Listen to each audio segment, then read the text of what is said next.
warahmatullahi wabarakatuh. Perkenalkan, kami dari kelompok 4 yang beranggotakan 3 orang, yaitu Abdul Rahim, Muhammad Rizal Firdaus, dan Siti Anissa. Kami di sini akan membahas materi tentang energi listrik. Pertama, kita akan membahas pengertian energi listrik. Sebelum kita masuk ke dalam pembahasan, mari kita jabarkan dan maknai terlebih dahulu apa sebenarnya itu listrik. Listrik merupakan energi yang sangat penting dalam kehidupan manusia. Listrik dapat tercipta dari berbagai sumber. Jadi, muatan listrik yang bergerak yang mana disebut dengan aliran listrik dapat menghasilkan energi yang dinamakan energi listrik.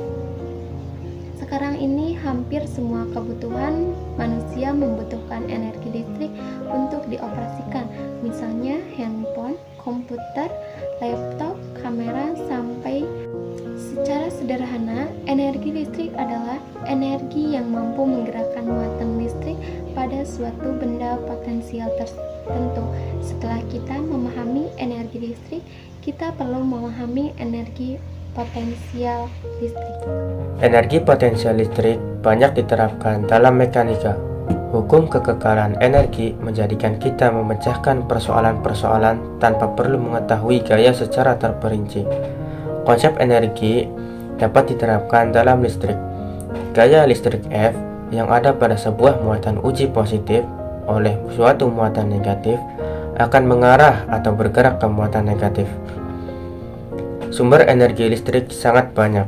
Di antaranya adalah PLTU atau pembangkit listrik tenaga uap, kemudian ada PLTD atau pembangkit listrik tenaga diesel, kemudian ada PLTS atau pembangkit listrik tenaga surya, kemudian ada PLTA pembangkit listrik tenaga air, kemudian ada aki. Perangkat ini adalah penyimpan energi listrik dalam bentuk energi kimia. Aki yang ada di pasaran dapat dikelompokkan menjadi 2 jenis, yaitu aki kering dan aki basah.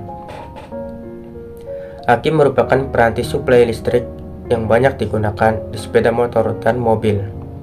Kemudian ada baterai kering. Baterai ini dapat menyimpan energi listrik pada zat kimia kering yang ada di dalamnya. Baterai ini biasa kita temui dalam peralatan elektronik seperti jam, mouse, HP, dan lain sebagainya. Kemudian ada rumus energi listrik, yaitu W sama dengan V kali Q. Di sini W adalah energi listrik, kemudian Q adalah muatan listrik, kemudian V beda potensial atau voltase.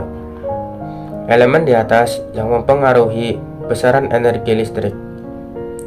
Untuk mendapatkan rumus energi listrik dalam bentuk lain, pertama-tama kita perlu mengetahui rumus arus listrik dan hukum Ohm yang dapat dilihat sebagai berikut, yaitu I sama dengan Q per T dan R sama dengan V per I. Keterangannya, I yaitu kuat arus listrik atau ampere, R sama dengan hambatan atau ohm, kemudian ada V adalah tegangan listrik atau voltase, kemudian ada Q yaitu muatan listrik atau coulomb, dan T yaitu waktu atau second.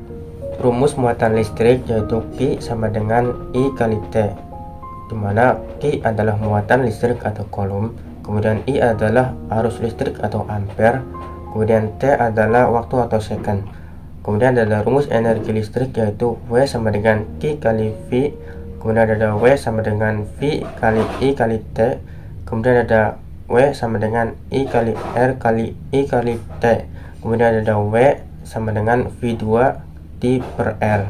Keterangannya yaitu W adalah energi listrik atau joule, kemudian Q adalah muatan listrik atau coulomb, kemudian ada V yaitu beda potensial atau voltase, kemudian ada T yaitu waktu atau second, kemudian ada R atau hambatan. Nah, berikut ini adalah contoh soal tentang energi listrik.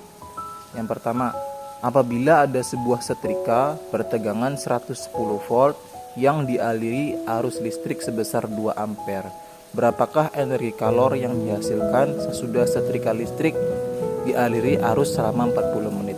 Berarti yang ditanyakan adalah energi kalor.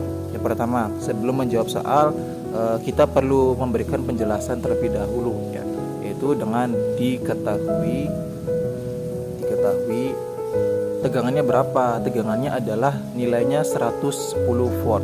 Nah, tegangan ini kita tandai dengan huruf V. 110 volt. Kemudian arus sebesar 2 ampere.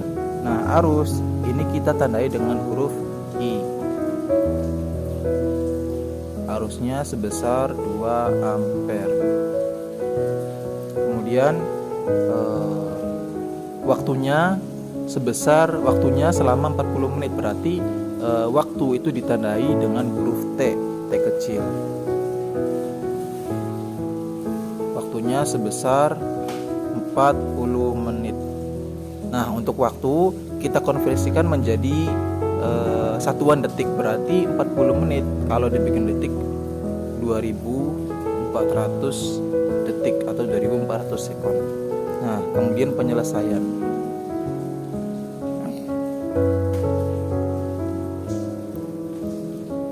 Yang ditanyakan adalah energi kalor. Energi kalor itu ditandai dengan huruf W. Rumusnya W sama dengan V kali I kali T. Maka sama dengan W sama dengan 110 dikali 2 ampere dikali 2400 detik, 2400 sekon. Berarti 110 dikalikan dengan 2 dikalikan dengan 2400, maka W sama dengan 528.000. Nah, kita ambil angka utamanya saja, yaitu 528 kalor